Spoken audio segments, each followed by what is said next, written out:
सन 1944।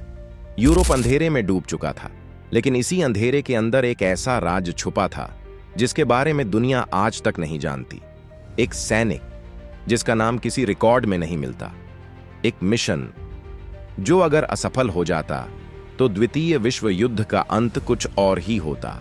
यह कहानी है उस भूले हुए सैनिक डेविड मिलर की। फ्रांस के घने जंगल में रात का समय था। बारिश तेजी से बरस रही थी। डेविड अपनी टुकड़ी से बिछड़ चुका था। ठंड, अंधेरा और डर सब उसके चारों ओर फैला था। उसने अपना टूटा हुआ रेडियो चालू किया। अचानक एक अजीब और रहस्यमयी आवाज सुनाई दी। Code black, the eagle must not reach Berlin. यह संदेश किसी भी आधिकारिक कोड में नहीं था। इसका मतलब साफ था, नाजियों के पास कुछ ऐसा था जो पूरी दुनिया को बदल सकता था, और उसे रोकने की जिम्मेदारी अब सिर्फ डेविड पर थी। अगली सुबह वह एक रेलवे ट्रैक पर पहुंचा। दूर से एक काली नाजी ट्रेन उसकी तरफ बढ़ रही थी, भारी सुरक्षाओं के साथ, शांत लेकिन खतरनाक। एक बूढ़ा फ्रेंच किसान उसे रोकता है और कहता है, इस ट्रेन में वो चीज है जिसे इंसान को कभी नहीं देखना चाहिए। डेविड घबरा कर पूछता है, क्या चीज? किसान धीरे से जवाब देता है, डाई ग्लोकेब द बेल। यह जर्मन गुप्त प्रयोग था जिससे समय को नियंत्रित करने की कोशिश की जा रही थी। अगर यह हथियार बर्लिन पहुंच गया तो हिटलर युद्ध को दोबारा शुरू कर सकता था, यहां तक कि उसे उलट भी सकता था। डेविड ने ठान लिया कि वह इसे नहीं होने देगा। वह पुल पर चढ़ गया और सही समय का इंतजार करने लगा।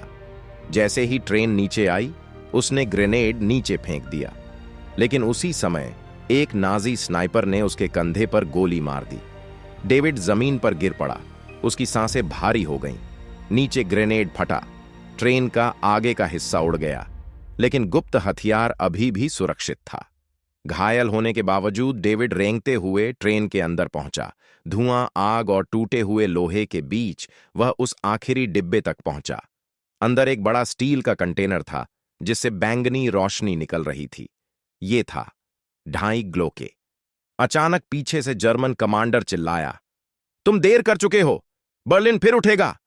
डेविड ने आखिरी बार मुस्कुराते हुए अपना अंतिम ग्रेनेड निकाला और कहा, आज नहीं। वह ग्रेनेड कंटेनर के अंदर फेंक देता है और दरवाजा बंद कर देता है। एक तेज रोशनी फूटी, एक भारी धमाका हुआ और हिटलर का सबसे खतरनाक सपना वहीं खत्म हो गया। जब सहयोगी सैनिक सुबह वहां पहुंचे, उन्हें सिर्फ एक अमेरिकी हेलमेट मिला।